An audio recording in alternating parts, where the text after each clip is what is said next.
Bienvenidos al Club de Bienestar, el podcast donde nos enfocamos en cuidar la salud física, mental y emocional. Hoy nos acompaña Alicia López. Alicia es psicóloga clínica especializada en el tratamiento de personas con trastorno del espectro autista. En este caso vamos a hablar con Alicia de su experiencia y las estrategias que utiliza en su práctica y cómo desde luego con sus consejos podemos mejorar la salud mental y el bienestar de las personas autistas. Bienvenida Alicia y de verdad millones de gracias por estar aquí. Muchas gracias a ti. Para comenzar, porque es un tema que yo creo que es en cierta medida bastante desconocido, ¿no? ¿Podrías contarnos un poco sobre qué es exactamente el trastorno del espectro autista y desde luego cómo puede manifestarse en las personas? Tú trabajas con niños en el hospital, pero desde niños hasta adolescentes, hasta evidentemente adultos. Correcto. Yo defino el autismo, creo que para poder entenderlo bien, suelo utilizar las 3 letras que lo componen, la palabra TEA, ¿no? Porque dada la diferencia entre las personas que componen el espectro, es muy difícil definir una característica concreta. Entonces, yo lo defino con las palabras. Empezamos con la T de trastorno. En realidad, a muy poca gente nos gusta llamarlo trastorno porque no es una enfermedad, no es un trastorno como tal, no es algo que haya que curar. En realidad es una condición y ya mucha gente habla de CEA en vez de TEA, de condición del espectro del autismo, porque es una condición a nivel cerebral. El cerebro funciona de una forma diferente a lo que habitualmente se exige en la sociedad en la que vivimos.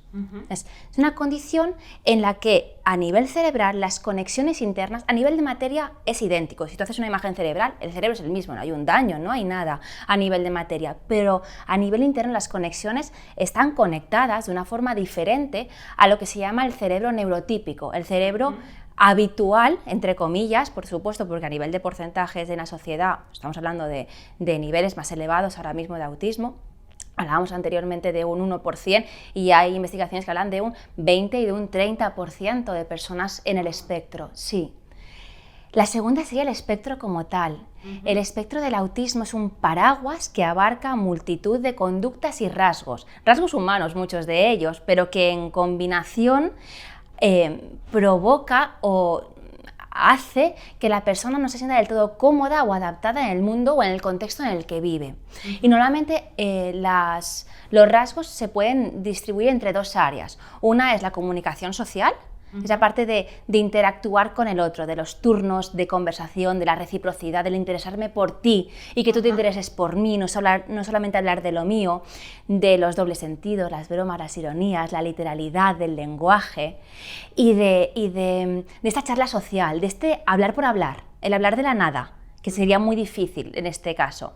Y el segundo bloque es los comportamientos repetitivos y estereotipados, que es lo que más se conoce a veces del autismo, que es los intereses restringidos, ¿no? El que me interesan los coches rojos o me interesan los animales y aprendo mucho sobre ello y tengo el foco puesto aquí y solamente hablo, ¿no? De este interés restringido y no de otras cosas.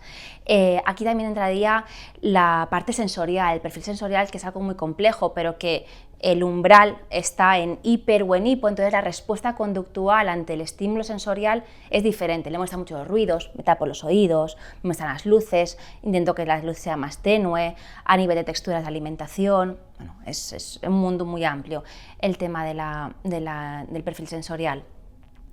Y por último, el autismo, ¿no? La palabra como tal. Yo creo que tiene un matiz social muy diferente a la realidad clínica.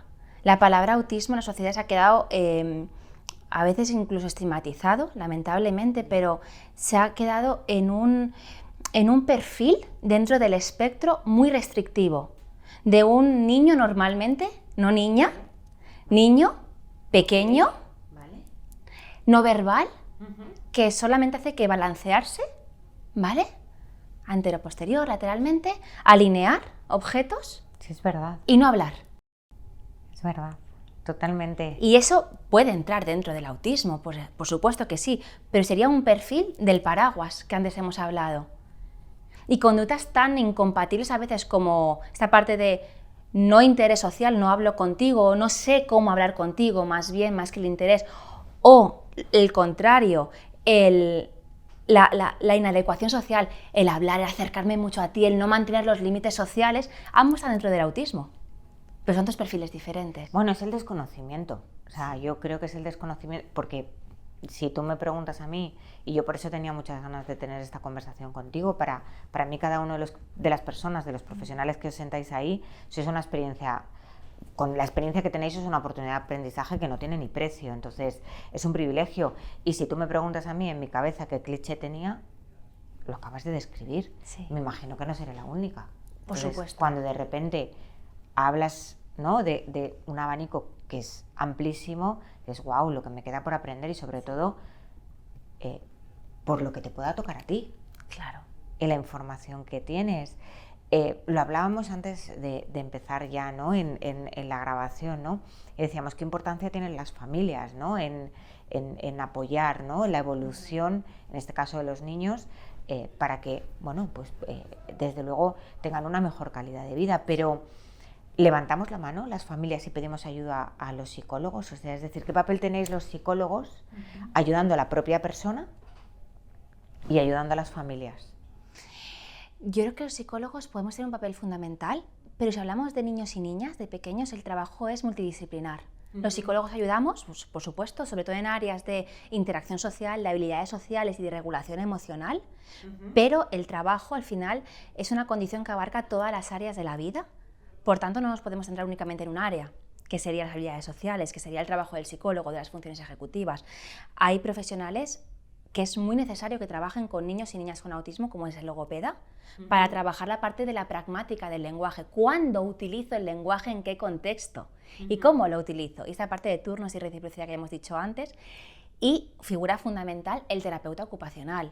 El terapeuta ocupacional es aquella persona que trabaja 3 áreas aproximadamente dentro del autismo. Una es la parte motora, ¿vale? Toda la parte de motricidad fina, motricidad gruesa. Trabaja la parte ocupacional, las actividades básicas de la vida diaria, toda la autonomía que puede tener la persona con autismo para poder desarrollarse en su día a día. Y por último habla de lo que habíamos dicho antes, del perfil sensorial. Trabaja con eso, trabaja con la vista, el gusto, el tacto, para poder adaptar el umbral y que no sea doloroso incluso a veces un corte de pelo o un corte de uñas, o que pueda tolerar alimentarme. Tenía un niño que únicamente se alimentaba de pepinillos, porque no toleraba otra textura y otro sabor, que no fuera tan fuerte. Eso trabajo en terapeuta ocupacional. Obviamente el trabajo del psicólogo es fundamental, sobre todo diría incluso en más adultos. En más adolescentes, que está el componente emocional de un adolescente que no se ubica con sus iguales. El psicólogo ahí hace un papel fundamental con toda la regulación emocional y con todas las habilidades sociales. En un adulto con una pareja con autismo, qué eventos, cómo me voy a adaptar en este mundo, en el trabajo, qué difícil, muchas veces. El psicólogo es fundamental en cualquier área, pero más en niños, yo diría, a nivel multidisciplinar. ¿Y tú te has encontrado que las familias piden ayuda? O sea, ¿os piden ayuda? ¿O cómo llegan los niños a vosotros o los adolescentes? A lo mejor un propio adolescente es el que levanta la mano y dice, necesito ayuda. No lo sé, ¿cómo os piden? Si os piden que hagáis el trabajo tan fantástico que hacéis. Depende. Hay familias que ven desde el primer momento que algo está pasando con su peque. Algo está pasando aquí y no se relaciona bien con amigos, no deja los juguetes, no me mira a los ojos, no responde al nombre, signos muy básicos de autismo, no pide ayuda, no señala, ¿vale? Cuando son muy peques y quieren pedir ayuda y quieren saber qué pasa, y hay familias que niegan las dificultades. Que llega el adolescente o la adolescente, ¿no?, con 13 años, con signos más de salud mental, ¿no?, esa parte de tristeza absoluta, depresión incluso, ansiedad o autolesiones porque no se ubica y porque no sabe, y entonces estamos hablando de otra cosa junto con autismo a lo mejor. Entonces, las familias depende del punto, yo creo, que en el que se encuentren. Pueden llegar a pedir ayuda e implicarse, y entonces es fundamental y es alucinante la evolución que pueden tener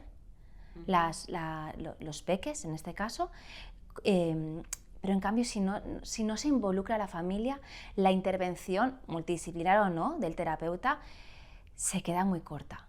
Porque en la sala de terapia o en el contexto, 1 hora al día para algo que abarca todas las áreas de la vida es muy poco. La familia es la que tiene que aprender y trabajar en el día a día realmente con una formación previa que le ha dado, ¿no?, el terapeuta, lógicamente con una ayuda, pero es en el contexto. Familia, hablo de familia, le hablo de cole, de escuela o Sí, de claro, cualquier entorno al en el final, que esté la persona. o tu socialización primaria con tu Correcto. familia, o secundaria con tus colegios o tus amigos, Sí. etcétera.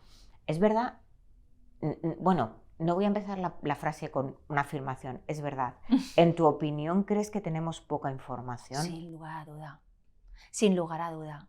Pero familias y profesionales, profesionales psicólogos incluso, médicos, me da igual qué tipo de profesional. Si no está especializado en autismo, no tiene por qué saber de autismo. Y eso es un gran problema, porque volvemos a la imagen de antes del autismo, incluso en coles. Nosotros queremos empezar ahora a hacer formación en colegios a los especialistas de pedagogía terapéutica, de audición y lenguaje o a los maestros, porque si no hay una formación específica en autismo se pueden pasar desapercibidos muchísimos casos de un nivel de apoyo menos grave o más leve, ¿no?, pero que el malestar está igualmente y que las familias ven algo y puede clasificarse como un TDAH, ¿no?, que Claro. decíamos anteriormente, como un TDAH que el niño o la niña es muy impulsivo, es muy hiperactivo, se mueve mucho, pues tendrá un TDAH. Bueno, o esa conducta está tapando un malestar de dentro, de no me integro, no sé jugar, no sé cómo interactuar, me están diciendo casi, yo no las entiendo. Yeah. Entonces, me muevo, me regulo, ¿con qué? Con movimiento, que es la única estrategia que ahora mismo tengo. Entonces, hace falta mucha formación.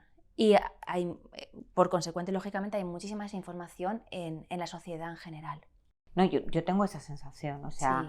tú me hablas, ¿no?, en tu hospital, en el hospital de Manises, tú estás trabajando ahí, o sea, estás plenamente concienciada tú y todo el equipo de profesionales que trabajáis, pero, jolín, ¿cómo llegas, no? Y o sea, yo soy una privilegiada, hablo contigo, tengo esta información y si el día de mañana me pasa o tengo a alguien a mi alrededor, pues sé que te voy a llamar y te voy a pedir ayuda, pero no tengo tan claro que el resto, ¿no?, bueno, pues al final pues de las familias tengan acceso a una información tan cercana, ¿no? Sí. Y el sufrimiento que eso conlleva, evidentemente. Evidentemente. Y muchas familias, esto es muy curioso, a veces bonito, incluso a nivel emocional, que muchas familias, cuando se les explica, porque yo hago diagnóstico e intervención, cuando se les aplica el diagnóstico de su peque, uno de los 2 miembros de la familia, cuando hay 2, se siente identificado. Ah, pues igual yo también tengo esto. Fíjate. Sí, sí. Y a veces, cuando sobre todo son mujeres, porque esto es otro mundo aparte, el autismo en mujeres es otra historia, estamos hablando de otra condición muy diferente al autismo en hombres o en género masculino, sobre todo mujeres, a veces, no siempre, lógicamente, esto no se puede generalizar, pero sienten mucho alivio. Lo que a mí me pasaba tiene un nombre. Y ahora que lo veo en mi hijo o hija, me siento identificada y me da, pues oye, unas respuestas. Claro. Porque de pequeña no estaba esta lupa, no estaba esta información, no esta formación tan específica o tan potente en algunos profesionales, y pasa pues como una niña tímida, introvertida a veces, lamentablemente, muchas veces etiquetamos de rarito, ¿no? Claro, el raro. El raro de clase. Bueno. O cuánto sufrimiento Mucho sufrimiento, mucho. Emocional detrás. Bueno, afortunadamente, bueno, vamos evolucionando, Sin lugar ¿no? a duda. ¿Y cuál es, un poco en esta línea, ¿no?, porque al final estamos en un podcast Sí. en el que nos preocupamos por la salud física, la salud mental, la salud emocional, ¿no? Yendo a esta última, la salud emocional, ¿cuáles crees que son los desafíos en este término, ¿no?, que enfrentan las personas autistas y también las familias? La sociedad como tal. Tú ten en cuenta que si a ti te colocan, tú vives aquí y entiendes bien el mundo en el que estás viviendo, en la sociedad en la que vives, y de repente te transportan a una tribu de la selva, con sus normas, con sus códigos sociales, con su lenguaje incluso, y con su conducta adaptada y coherente y que es válida para ellos. Pero tú no la conoces. Implícitamente en tu cerebro no está. Tienes que aprenderla de forma explícita. No tienen que enseñarte a qué está bien, cuáles son los límites sociales, cómo de cerca tengo que estar de ti, cómo de lejos, te puedo tocar o no te puedo tocar, tengo que saludarte o no saludarte cuando entro por la puerta. Lo que me estás diciendo a nivel verbal y a nivel no verbal no cuadran. Es muy complejo, porque son información que todos nosotros hacemos así, automáticamente, y entiendo lo que me quieres decir y entiendo el ¿qué tal? ¿Cómo estás? No tengo que contarte cómo estoy. Es una coletilla para...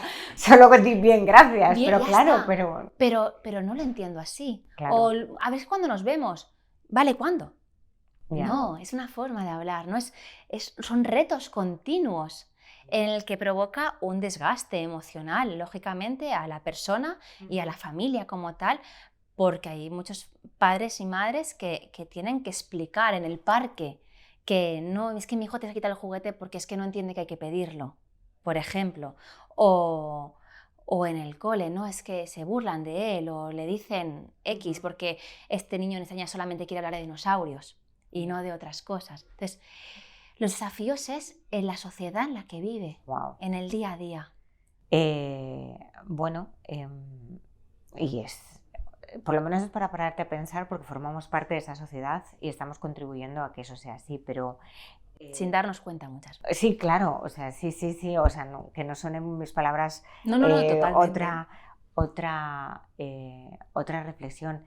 Es verdad, es un desafío cuidar a una persona autista, es un desafío tener en tu círculo una persona que tiene autismo en el grado en el que sea y tú me hablabas antes, ¿no? De la grabación, los 3 niveles y aún esos 3 niveles podría ser un abanico de 100 y pico. Por supuesto. ¿Qué consejos nos ofrecerías? Y sabiendo que el mejor consejo es pedir ayuda profesional, eso por supuesto, pero ¿qué consejos ofrecerías a las familias que están cuidando a un niño o una niña con autismo para que ese niño o esa niña esté mejor y para que ellos también estén mejor?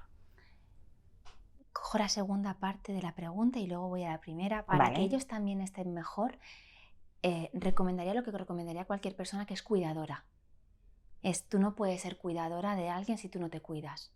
Y muchas veces nos olvidamos de cuidarnos, ¿no? Cuando estamos cuidando al otro, independientemente de la condición de la otra persona o de la edad. Parece que el mirarse a uno mismo a veces es egoísta, pero es totalmente responsable, es ser responsable. Si yo me cuido, te voy a poder cuidar mejor. Y si alimento y riego otros roles de mi vida aparte del de madre o padre, me voy a sentir, a lo mejor, y si puedo, obviamente, me lo puedo permitir, más motivada en la vida, más gratificada, más completa, y voy a poder centrar más atención a quien me necesita. Entonces, muchas veces echar la vista atrás, ampliar y verme es una parte también de cuidar. Porque, claro, yo puedo aconsejar, pues, lee muchísimos libros, fórmate, tenlo en cuenta, que sea lo primero, y eso la familia, por descontado, ya lo sabe y ya lo hacen. Pero lo que se suele olvidar es lo otro, es el yo, es el cuidarme a mí. Entonces, yo creo que como psicóloga, ¿no? Al final es una recomendación que como mínimo que te suene y que recuerdes en algunos momentos en los que no puedes más y que te permitas cualquier estado emocional. No desde la culpa. Uy, es que nos han educado... La culpa es muy fastidiosa. Sí. En el podcast anterior estuvimos con Natalia Díaz, que ella se dedica al cuidado de las personas mayores y hablaba de eso, ¿no? La culpa que sentimos, o sea, viene como en nuestro ADN y es difícil quitársela. Cuidarte como un buen consejo. Sí. Alicia, gracias. ¿Y para las personas que tienen autismo? Entenderse y aceptarse. Es decir, muchas veces las terapias han estado focalizadas en cambiar la conducta, ¿no? En que te adaptes a la sociedad en la que vives. Yeah. Ok, vale, puedes adaptarte a la sociedad en la que vives, pero hasta un cierto punto. Me refiero, yo me conozco, ya claro, con cierta edad, lógicamente, ¿no? Yo me conozco y me pongo límites. Yo me voy a mi cena de trabajo, pero luego, antes y después, hago cosas que me vienen bien para recargar mi energía. Refiero, me adapto a la sociedad en la medida en la que es bueno para mí, pero siempre que sea bueno para mí, a la vez. O sea, que al final como que es un generes, equilibrio. exacto, Sí. como generes estrategias que te mantengan equilibrado. Y de conocerte, de tener en cuenta, a mí me gusta mucho la metáfora de la batería social. Es como todo lo que hemos hablado antes de turnos, reciprocidad, lo no verbal, que lo hago de forma explícita porque me han enseñado, lo hago de forma consciente, baja mi energía social, baja la energía que yo tengo en el día a día para prestarle a otros. A otras personas neurotípicas, como lo hacen de forma automática, no baja tanto la energía y tengo más energía para poder prestarle a otro. Pero todos nos cansamos al final del día. Al final del día a veces no quiero tener una conversación con mi pareja o con mi mamá que me está preguntando qué tal el cole. Es que hoy no quiero, porque no puedo más. Entonces, a las familias permitirles tiempos de descanso a los niños y niñas es súper importante para poder recargar esa batería social, y a los ya adolescentes adultos poderse permitir esos tiempos de descanso, de videojuegos, lectura, con el hobby que se recargue. Me da igual cuál sea, el que sea válido para esa persona, permitirse.